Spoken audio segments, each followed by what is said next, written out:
Bienvenidos!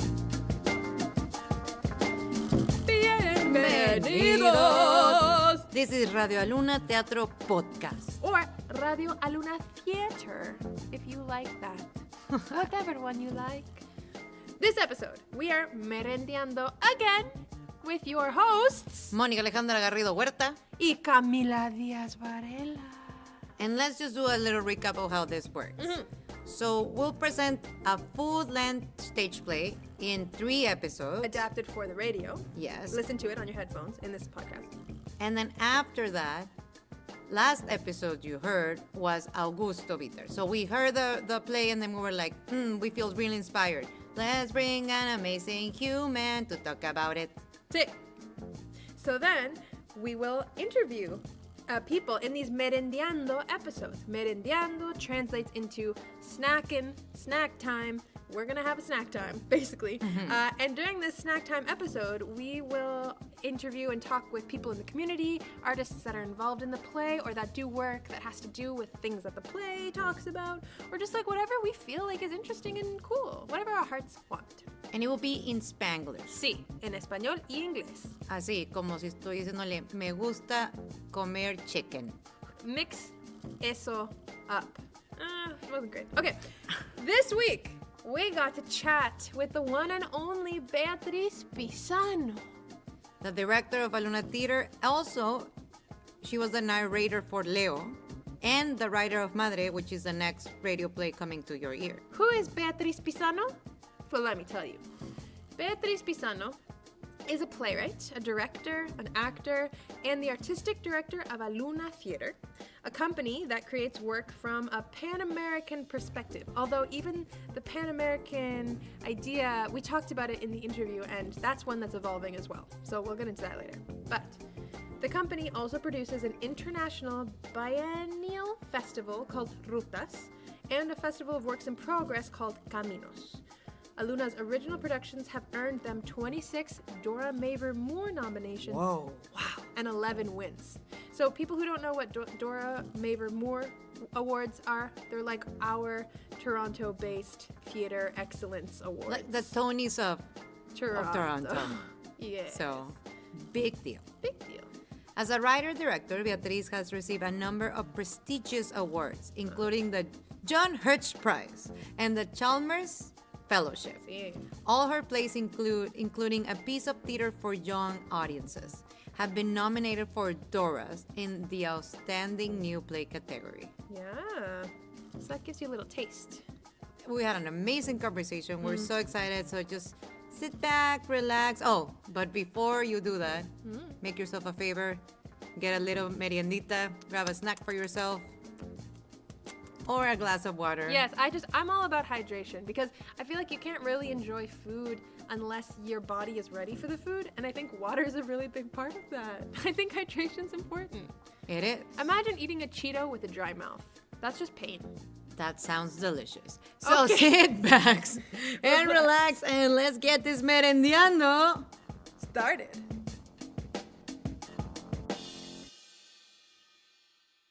Wow. Bienvenida, Bea. Gracias. So, esto sí es una merienda de verdad. Sí. There's really food at the table. Yeah. It's not a lie. It's not a lie. Let it be known, everyone. We don't lie. We don't Great nachos. No nachos, no le digamos nachos. I'm sorry. Tortilla What? chips. Tortilla chips, okay. Con guacamole made at home by Mexican hands. We're here to talk about all sorts of stuff. Okay. Especially the experience of you as a woman in the arts with international roots in a position of leadership. Yes. Oh, wow. That's intense. It's intense. Yeah, You're That's intense. Oh, yes, I've always been told that. Who runs the world? Bea Pizano. Who runs the world?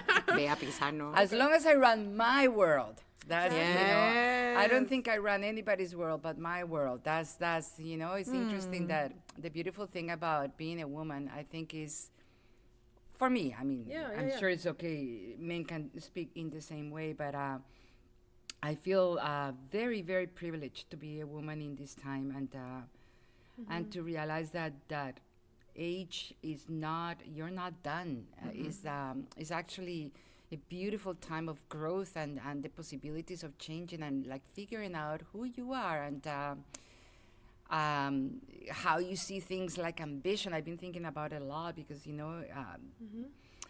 I think this thing they call menopause is very, very interesting. Oh, I'm so fascinated. It's like a big mystery to everyone until you get there. That's what I hear. I don't know. I guess I have gotten here, but I just, I don't know if it is hot or I have hot flashes. I have never been able to figure it out because I'm always too busy. Yeah. But, but now, the most beautiful thing is the changing. And which is also changing how I'm now. I just wrote grants for the next 3 years, the big operating grants, and go, what is your vision? And you're so used to being able to answer these questions just like that. But I go, no, I want to really know what my vision is. And you know what? I'm not so sure right now. The ambition is not like it was before. I wanted to do this and I wanted that. And now I go, no, where do I sit as an artist in the world, and what do I want to do, and what do I want to say? So let's go back to the beginning Let's go back. of time. Little baby Bea, what made you get into the arts? Like, what was the moment, or how did it start? Little baby Bea in Medellin. Oh, because I don't think I fitted anywhere.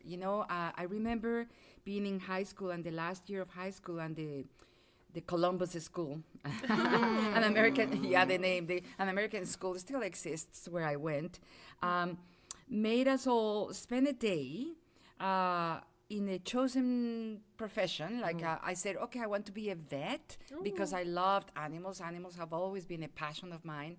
And I spent a day at a vet, and I realized that I could never cut ears and tails, and it was like I was traumatized. And so everybody had chosen careers, and I didn't know what I wanted to do. And I wrote about this in the last piece, and I actually did ask my father if I could be a bohemian. No, I didn't ask. I said I was going to be a bohemian for 6 months. And as a job. As an a job. employment. Yeah, and he thought it was great, but I love dance. That was where I started, and I did start my arts taking dance classes in Colombia. I loved dance, but life had other plans for me. So I moved to Canada, and I figured out that I could go to school in psychology, and then I could dance in the evenings at the dance studio, and then I figured that I could do a double degree and do some classes at Simon Fraser University. That was the Center for the Arts. Yeah, that's a good place to land. I arrived. Yeah, it was interesting. It was quite a culture shock. I had just married. I know. One of my many marriages. No, it's okay. We won't get into how many. But and so I had el ajuar. They would send you así. What is no, el Camila, ajuar? no, No, Camila. perdón. No, Please Camila. forgive my ignorance. Yo Give tampoco sé. ¿Cómo así? Pues, I'm sorry. mexa. Well, you had the most beautiful clothes that had been bought for you to get married, right? Oh, okay. Oh, yeah. So I had chosen the most exquisite suits and everything. I like That sounds amazing. very nice things. So I arrived to UBC, and nobody dressed as nicely as I dressed. Yes. And, do you know every single Colombian person I've met, their style is like, Yeah. oh no, It's in Colombia that amazing. was, still is. I know, it very still is. important. Yeah. Now I always go back as a Canadian, and I don't give an F. I just like, They're like, I "You're so don't care. simple." But my cousin goes, oh, Bea, put on a little bit of lipstick, and then I go, only if I want to. Yeah. But Right. I really don't care. So I came here. I didn't know if I was going to stay. I married my high school sweetheart. I moved here. Yeah. I divorced him within the first year. Of course, I find freedom. I go, I'm not bound to anybody. My father said, you cannot be free as long as you receive money from me. And I got a job right away. So I say, I'm divorcing my father and my husband. So so I found an incredible freedom in that way, but it was a culture shock. BC was a very closed-in society. which one? Sorry, BC? Vancouver Oh. at the time. Oh my God. What time was that, if I can ask? 79. Yeah, It okay. was really tough, and I was used to, if I'm in a class and I see that person who sits next to me in the corridor, I would say hello, and there was no hellos. There were no hellos of any kind. So that was a culture shock, and then you really start finding yourself suddenly you're in a culture, all your family's back home, and so I experienced the blues really hard for the first time, and that was so it was a lot of new experiences, and then life happens, and as I'm getting really into my dance career, I am diagnosed with a synovial sarcoma behind my knee, and so I almost lose my leg. I didn't allow them to amputate, but so I lost a lot of muscle and that, and so that the dance career was over, and I was going like, what do I do now? So I went back to the one thing I really wanted, which was acting. And slowly, trying to redefine. I tried to be a choreographer, and that wasn't what I was. I liked the performance part. And so it was, I find that life throws you all these things, and they're very tough, but they're also really amazing, because they're ways in which you start finding yourself and what is important to you. And then there was the film industry in Vancouver, right? So I was one of the only Latinas. So I got all the parts. I was the maid. I was the screaming mother. I was killed in every episode. What I really wanted to do was theater. And when I came to Toronto, I moved from Vancouver to Toronto in pursuit of a better place to do the arts. And I was married to a second husband at the time who was a filmmaker, and he was done with Vancouver. I was doing really well, so I moved here a little bit reluctantly. Right. And then I arrived in the city. I still remember one night coming down Avenue Road, and I just went, I want to conquer this city. I scream at the top of my lungs. I don't think I've ever heard anybody talk about Avenue Road like that. And I know. I was like, that's near amazing. Casa I Loma. just I'd wanted be like, this city. I felt like I was back in Colombia. Oh. There was something about the Without the Yes. mountains. the vibrations of the city, and I came here, and I was, when you're starting out, you're not afraid, so I would call up executives. I said, I'm a new actress in town. I would like to have a meeting with you. I thought the world had to see me, and of course you start. So this city, immediately I booked Street Legal, which is being revived. I booked a recurring role. I was doing this show, what is it, about cops? Bad cops? No. Something that was like those kind of reality reenacting things. oh. And they loved me. At some point, the producer said, let's not even bring her in for any auditions. We just give it the episodes as we see it. So I was working a lot, and I decided to write. Telefilm had a grant I had never written in my life, and I wrote a script, and I got $10,000 at the time. So I was going, okay, there's something happening in this city, and that beautiful thing of those beginnings, and then you start settling in, and as scary as it was also an opening. And then I went, okay, how do I get? My life is amazing. I love it. So I This go, is the best thing ever. I go, I'm divorcing. Okay, how am I going to survive? I have no money. I'm catering my ass, crazy, which I loved. I have loved every job I do. I did it with the most passion until I didn't enjoy it anymore, and then I left. When I was serving people and hating it, I went, these people are paying to have this experience, and here I'm this horrible bitch serving their food. So I knew it was time to leave, but I applied to the Canada Council for the first time to write my first play ever, based on Manuelita Sáenz, my idol, the Manuela, the beautiful Manuela Sáenz.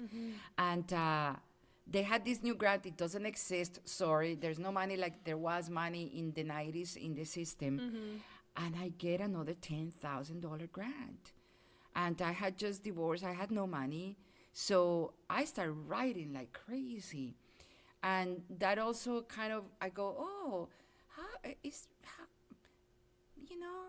there's no way I'm going to get a job in theater in this town. I would audition and people love me, and they would say, but how can we justify a character with your accent? So I went, well, it can't be that difficult to write and produce a show. And little did I know. Everything you're saying, like how your mentality was like, you're not giving it to me, I'll make it. You have to, and that's the beautiful thing also, not knowing, I thought I had the best play on earth. Sí. And no matter how I was criticized and that, I said, I'll show them. But you also have to be very careful that you always do the work because you believe in those stories, and I believed in those stories. My first play is for sale, and I had just been hired as an interpreter for a Canadian documentary shooting in the war zone in Colombia, and I had spent 3 months in the war zone with a fake journalist pass, which allow us to be with paramilitaries, with guerrilla, with following the work of Peace Brigades International, places where we could not even have imagined going back like a year later, because journalists were being killed. There was no protection. And that changed my life. So I came back, and I wasn't going to direct the show, but the person I had chosen to direct the show, I thought wasn't going to work, although I loved that person. So I took on the directing, the producing, acting. Thank God I didn't choose the lead role.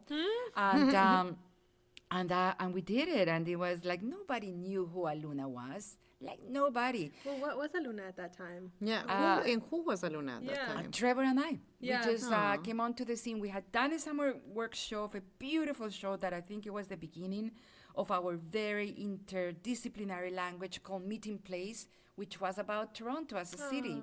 We were interested and was inspired by Julio Cortázar and those short stories of Cortázar. And we did this wicked, weird piece that was beautiful at Summer Works. And right after, Summer Works was in August, and right after we produced For Sale, like in October. I remember there was a time there were 2 people in the audience, and our thing was we go on no matter how many people there are in the audience. That thing that I don't accept it in theater here, that if there are less audience members than the cast members, you don't go on. You don't have to go on. I go, what? I don't understand that. Yeah. Like, it's not their problem that they came all the way here. And so it became like a very spiritual experience doing that play. And to our surprise, and we did whatever we wanted. I decided to tell the story of the Americas in a way, or of Colombia, and this experience that I had been with all these human rights activists and these women human rights activists. And the play opens with this character getting shot and entering the tunnel of death. And that was for me a way that I could travel through time in the piece. And of course, as usually, people didn't understand my dramaturgy or how I wrote and everything, and all these weird characters that I always have in my plays, but they were based in all these people I had just met and in my own mythology of this magic land where I come from. So we did it. And to our surprise, we get nominated for 3 Doras, for design that Trevor got, and for acting that Michelle got. I got nominated for playwriting. I didn't get it. So everybody got a little high five. Yeah. So and from then, suddenly, from being a nobody, theaters were asking me to come for interviews, for internships, and that. So I began to see myself, because I ended up directing the play I had never directed. I started being very, very opinionated and about. So many people told me you cannot act, direct, and you cannot, especially in this town, is that you cannot write and direct your plays. And I went, well, I can.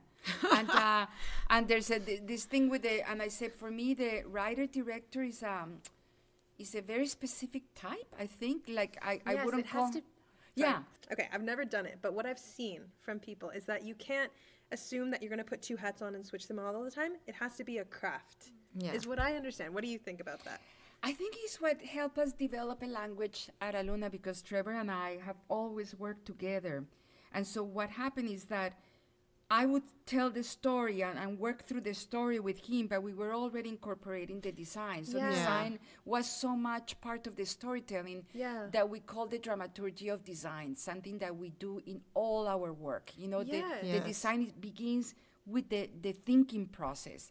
And so I think for a long time, I don't necessarily call myself a playwright, or I think the writer-director is an interesting thing. There are people, playwrights that are those that write the right plays or the good made plays. The well-made plays. The well-made plays. Yeah. There's styles. And the other thing is there's not one kind of theater. We like to say theater is one thing. Theater is many different things. So there are many different styles, and there are many different ways. For me was to bring the voice of a woman, and I said, I can't give. The first play, I realized it was so great that it didn't work with this other director, because who can tell that story? A person that doesn't know my country, doesn't know that mythology, those archetypes, that hasn't been in the war zone like I had been. And so I've been, like I always write from a very truthful place. My dialogues usually come from real people. I have a conversation stay with me, an image stays with me with memory. And I begin to write. I think my work is very much a memory play. I've been very interested in the exploration of memory. I think it's also part maybe of the immigrant experience, because there's this thing that you don't want to let go of this other side of you. So there's, at the beginning, there was this need to tell the world, and now that I was producing, directing, and doing my own work, and nobody was going to tell me how to do it, I wanted to tell the world about this horrible armed conflict that was happening in my country. My theory is that probably for me has to do, well, many things. I've always been displaced almost since I'm born. So there's displacement, looks at memory, I think, as a way to create your own mythology, your own history. Because memory is also such fiction, right? Yes. Like I go sometimes, did that really happen? Or that my mind is very fantastical. So I go, well, this is how I want my memory to be. And so you build, when pieces of your life have been cut and you don't remember things, you fill in those holes with these memories, right? It makes me think of like resilience, like a way of being resilient in your life. And yeah, I don't know. It's just I love memory. I don't know why. So can I ask, what is your relationship with Medellin now and with Canada now? My paisa, this woman that survives, this woman who goes and keeps going,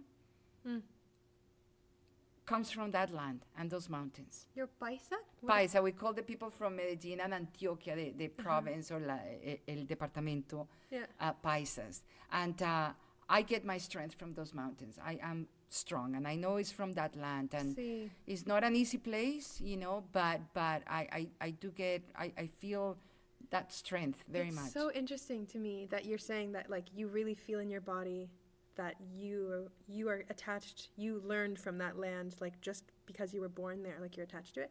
I feel that way so much about Halifax, the water, and the Atlantic Ocean specifically, and that northern Atlantic Ocean. I have a huge responsibility to that, to the Bay of Fundy, to the red clay, to the salt water. Like, I feel it, and it's a huge part of me. But it's just such a coincidence where we were born. It's just such a, like, my actual physical body and my ancestors that I know of have never been there. But for some reason, I was just born there, and I just feel it. I know. I just feel it. It's so strange. That's the beauty of life. Like, we had, really, when I started the company, and I am not exaggerating, maybe there were 5 Latin American artists in this town. Oh. Performing artists? In theater. God. Okay, 5. And I am not kidding. Yeah, okay.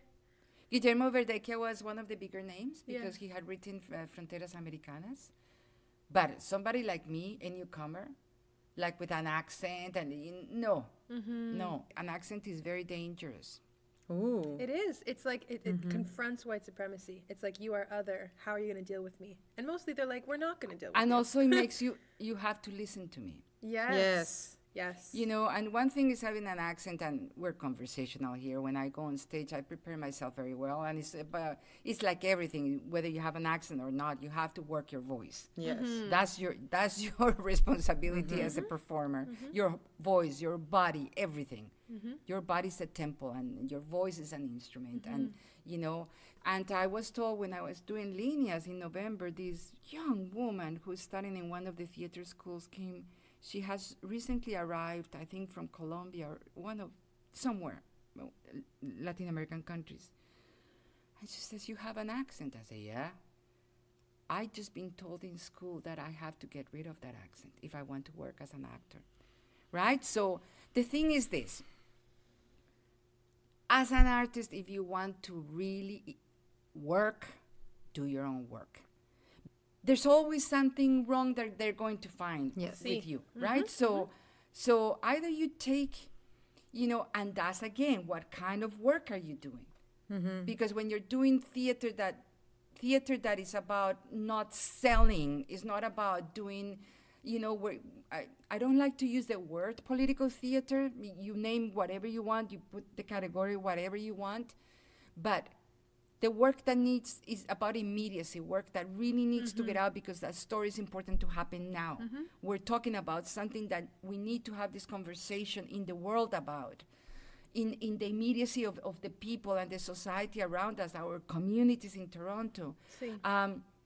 It's not about how you look or how you sound, and those works, you have to do them yourself. And isn't that amazing? I'm so glad I got rejected. Because I never wanted to work for anybody. I want to be my own boss.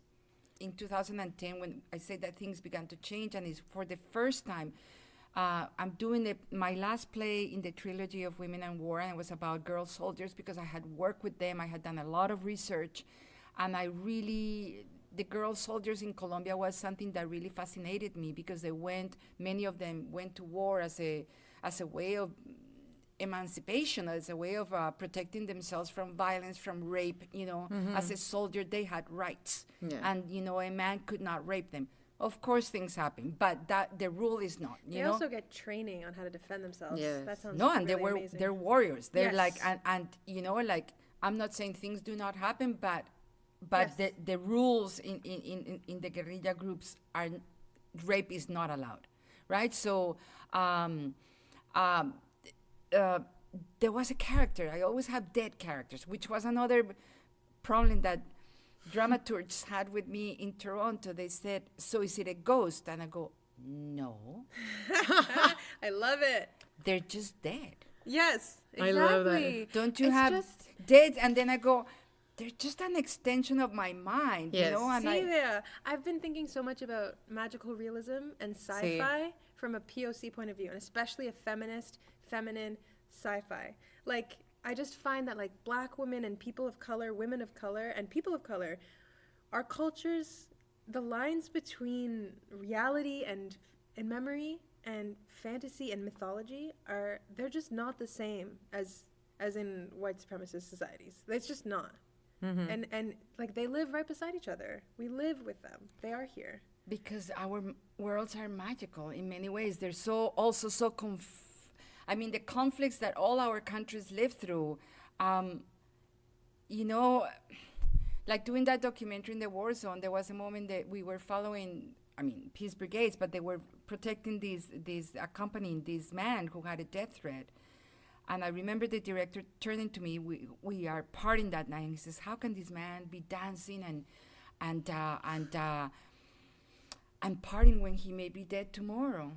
Oh, that's such a Latinx thing. And because this man said, because if I let fear get a hold of Yeah. me, I cannot be a human rights activist and do what I need to do. Absolutely. You You need to know? hold that hope. I've been reading on magic realism, and it's like, magic realism is so beautiful because it's these what seem magical elements that for me are a way to really show reality. They're not that they're Exacto.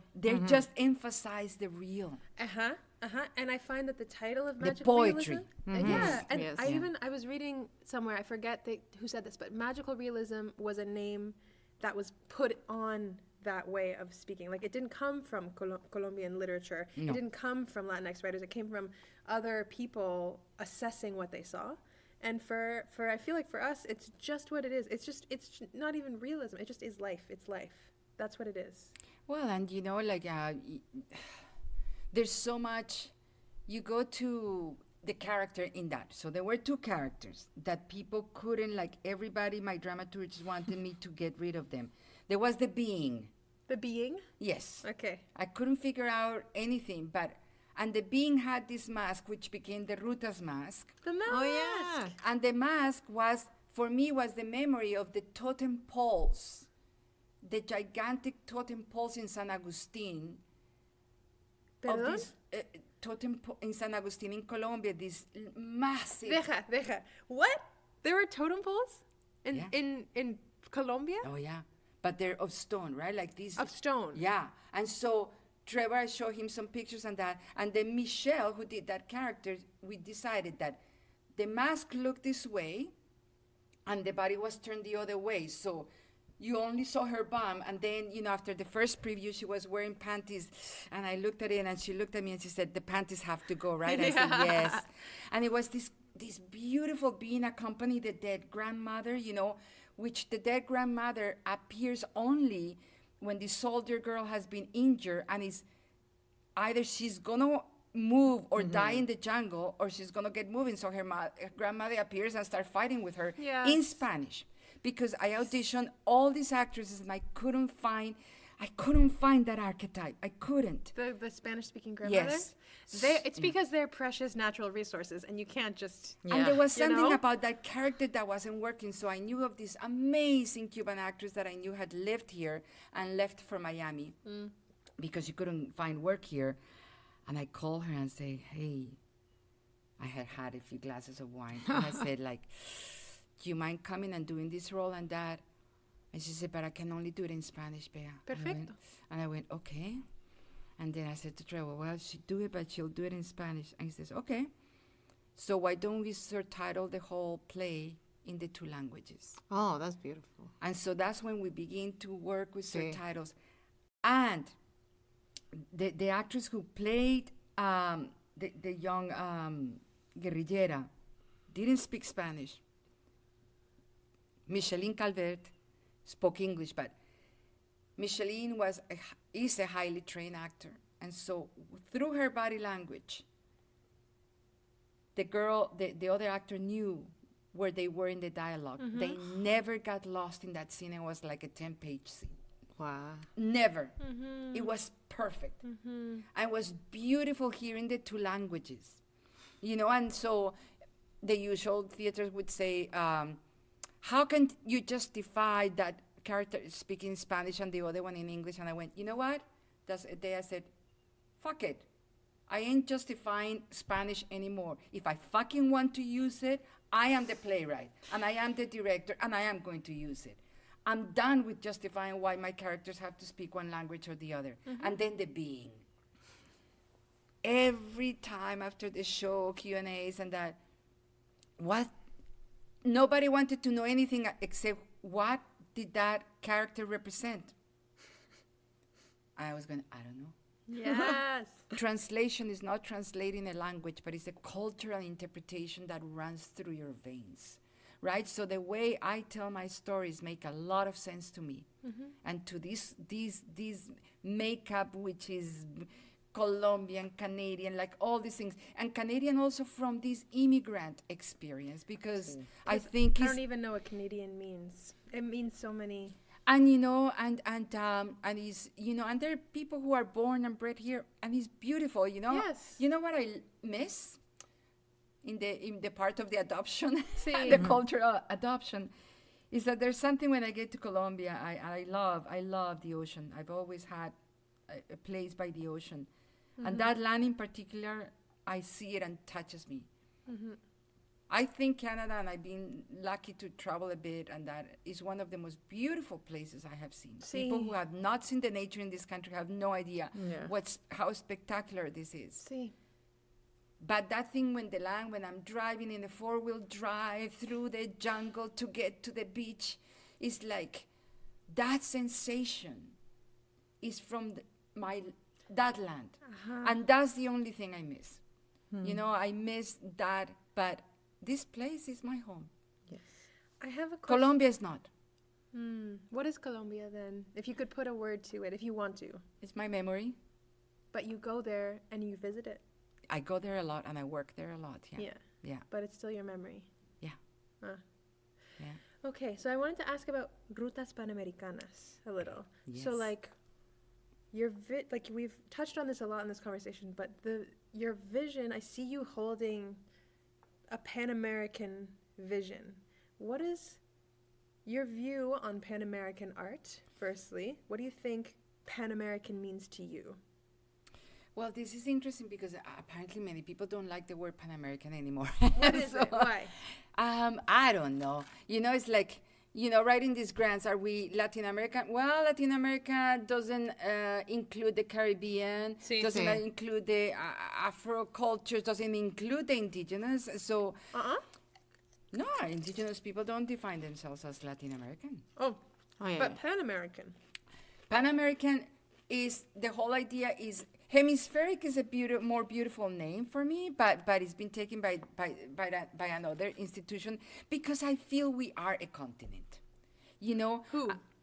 From north to south. Yes. I mean, the elders in the Amazon talk of a time when they were connected all the way up by water routes. Of course they were. So this idea of these divisions did not exist. Yes. And so I think what separates us in many ways is language. That the North, because, the English-speaking feel that separation. But really, I've been trying to push so much. I mean, when we start with Rutas, I would always say my Pan-Americanism includes Canada. Canada plays pivotal roles in the Americas. It has the opportunity to play very incredible, pivotal roles culturally. In economics as well, in good ways and in bad ways. Canadian mining is not one, there's good things and there are many, many bad things. So that responsibility of ours being aware and having the conversation as a continent are very important. A lot of the investments in the Americas by these big monies coming from the North affect us. So I do think, for me, that need to really have a conversation together is very important. Is very important to me. Also because I think, why don't we enjoy that there's this incredible diversity of perspectives and, that's what enriches the world.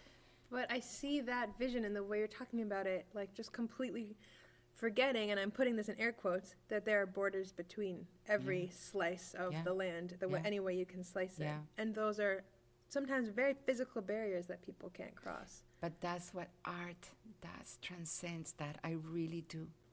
I wanted to ask a question, So we've been saying about how all these like names que nos ponemos o que usamos. Y I remember one time we were here and you said something about how the Latinx title has either helped a lot, has helped you a lot, and has also hurt you a lot in a way. I wanted to know more about it. I'm done. Why? Yo ya no quiero definiciones de ninguna clase. ¿De ninguna? No. ¿En tu arte? En nada. So you don't want definitions on yourself in any way? No. Tell me more. I just want to be an artist. Sí. And I will always create from what this woman is and this body is and my heritage is and everything. But estas boxes, I'm reaching to speak to the world. That's what I'm reaching to. And the boxes for me, they have been very necessary in la trayectoria de Aluna because it's the only funding we could get, But I go now in these grants, I go, Latin America, no, that doesn't work because then we exclude all these other communities. Also because I go, I am not Latin American, I'm Colombian.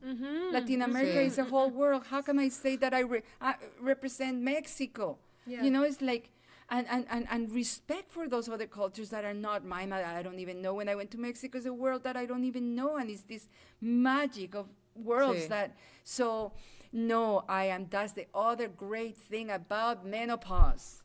Tell me. I will not take any definition from anything anymore. Whoa. Can you just link that to menopause? I'm so interested. I think it's just growth, and I'm using the word menopause because I think menopause, because when we don't, now we decide that it's an illness, as we've been told that this horrible thing is a beautiful passage. It's a rite of passage into, where you go. I tell you why it's so beautiful. Because I got it very late, so that's good. Who knows when it's supposed to come? But the thing is also, I'm starting to be aware of a limit in time. Oh. Okay. I know that I'm, maybe I lived like the Japanese woman who is now at the oldest, 116. hey, if that's what is meant for me and I'm doing okay, I would love to. But what I'm saying to myself, if I don't do it now, when am I going to do it? Mm-hmm. And also because I'm trying everything in life now. I'm going, I don't have to define myself as anything to discover myself. You don't need the word to help you, or you don't need it. I don't need it. Mm-hmm. We need to talk about Madre, because after this episode, we're going to listen to Madre. So even though it's a weird jump, but it's not. It's connected with what we'll all be talking about. So how was Madre inspired? That we kind of knew, but if you want to tell us a little bit more about Madre. Well, and it's funny because you don't understand your work until very late. Even just this question now and where I'm sitting and all these things, we have talked about power. Mm-hmm. For me, power is, if I can get to that space within myself that I can trust myself with everything, with my doubts and my no doubts and everything, for me that is power. Embracing all of them. All of them. All my demons, all my good things. See, I'm going to say good and bad. There are no bad things. All these things, for me that is power. That's true power. Because then you stand on your truth and there's nothing that can, you know. And for me, Madre, you know, because then I did Líneas recently, which is the other chapter of Madre. I didn't know then, but it was dealing with euthanasia and the euthanasia of Julia specifically. I realized my mother, who I never thought she was an incredible strong woman without her knowing and without knowing how much power she had. But she has been, the other day I'm crying, going, she has been the biggest inspiration of my life. Like that journey of, because Madre was about her journey through Alzheimer's, and as an only daughter or child, and, you know, like putting her in a home and going through this journey was like, it changed me so deeply and affected me very deeply. And then her death affected me even strongly. I don't know. It was even harder in many ways. And I'm just trying to come out of it. I didn't understand that until I did Líneas, how much it takes to go through these phases in life. And but her strength and the biggest gift, and that is power. That she said to me when she still had a little bit of lucidity, she says, I'm entering a phase of my life that terrifies me, but I know I have to face it. And I have already lived. This is your time to live. She never asked me to move back to Colombia to take care of her or anything. It was letting go of, because it was now my time to live and to dream and to be, you know, what she had already done. I'm so excited to listen to Madre now for the next 3 weeks. We're going to tune in together. One more question. Yes. Actually, there's one question until we have this wrap-up. Okay, yeah. So in Dale. one sentence, Oh my God. you can take time to think about it. Oh. One sentence. Tell us, 50 years from now, in 2062, what does your ideal arts ecology look like? If we're still here, because climate change is a real thing. It is. So you can put that into there too. No But you're right. definitions. No definitions. You don't want to guess. No. No boxes. No definitions. Boxes. Got it. Perfecto. Okay. I really hope there are no more boxes. It's just art. Cool. No, hombre. Para empezar, quiero decir algo. Yo quiero escribir un libro que diga, what would Bea say? Every time you're like in a position that you're like doubting yourself, just pull the book. And you're like, I'm going to call a CEO right now. Yeah. Just like, it's amazing. Okay, so we have 3 wrap-up questions. But the first one is like, what is your favorite dicho? Tu dicho favorito? ¿En español o inglés? Ajá. What's your La favorite? esperanza es lo último que se pierde. Oh, okay. So in English, that's hope is the last thing that you lose. Is it like a wish, like may hope be the last thing that you lose? No. Or it's just the sentence? It's a song, I think, but I say it all the time. Dicen que la esperanza, or maybe they made it into, es lo último que se pierde. It sounds like Silvio Rodriguez to me. No, it's an old vallenato, and it's about a woman who is called Esperanza, and he loses Esperanza. But that has been for me in my place, and that, yeah, for me is my saying. La esperanza es lo último que se pierde. Hermoso. And then I wanted to change this question because I really want to know, who's your theater crush right now? In terms of art. I mean, I love Susanna Fournier, just to name one. Yes. But she's not the only one. I've seen a lot of works. Oh my God, she's been around for a long time. I'm also trying to see a lot of dance now. Santee Smith, last piece I saw at Harbor Front.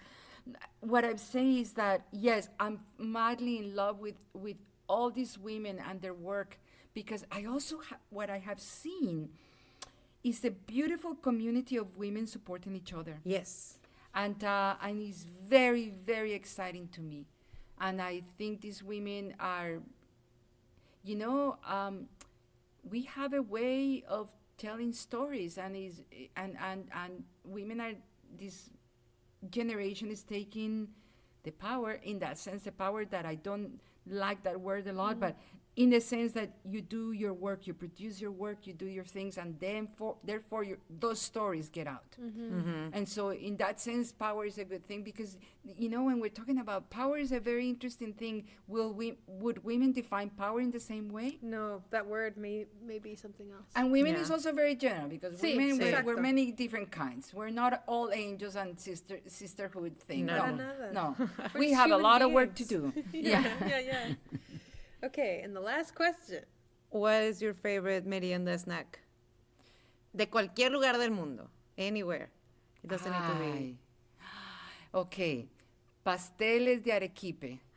What is that? I know. What is Arequipe is it sounds like amazing already. what is the Argentinos y Uruguayos call it? ¿Alfajor? No, it's like un caramelo. Es como Dulce de leche. como un dulce de leche, pero en Colombia hay unos pastelitos. Entonces el pastel es de sal. Oh. I love salt It's with a salt sweet. cake? Yeah, pero con arequipe. With Caliente. dulce de leche, like caramel. Yeah. Hot. Pero es arequipe. We Oh, have qué arequipe. rico. Arequipe is, Okay, perdón, arequipe. Yes, yes, that, yeah. I wanna, O las empanaditas de las iglesias. Yo nunca iba a misa, pero ya. I would only go to church on Sunday to get empanadas. Oh, The little little fried Pues empanadas. imagínate. Pero de las iglesias. ¿Pero Sí. qué tiene adentro? I think they put potatoes and meat and stuff. I don't know.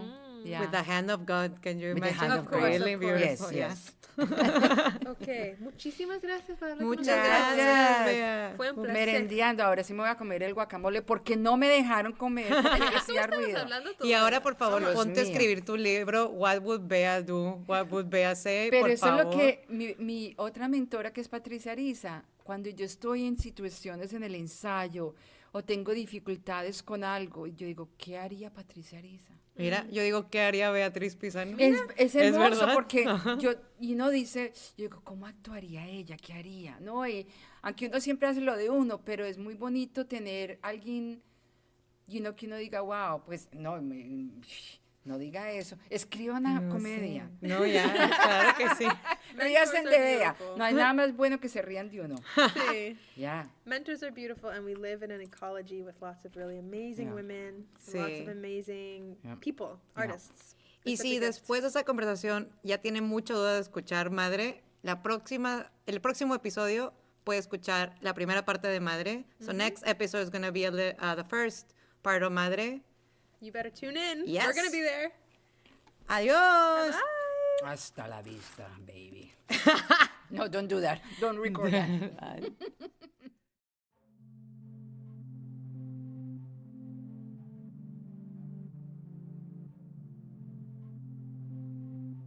Wow. Wow.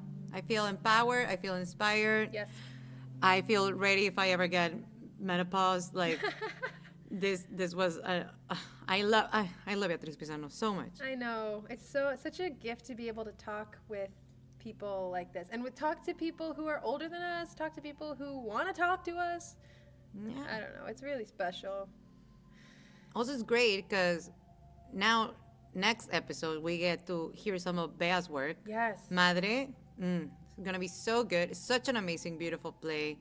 You also get choose your own adventure. You want to go Spanish? You want to go English? We have it for you. We have it all. Yes. So the next episode of Radio Aluna Teatro that's going to come out is actually going to be 2 episodes. It's going to be the first installment of the play Madre by Beatriz Pizano, but we'll have an English version and a Spanish version.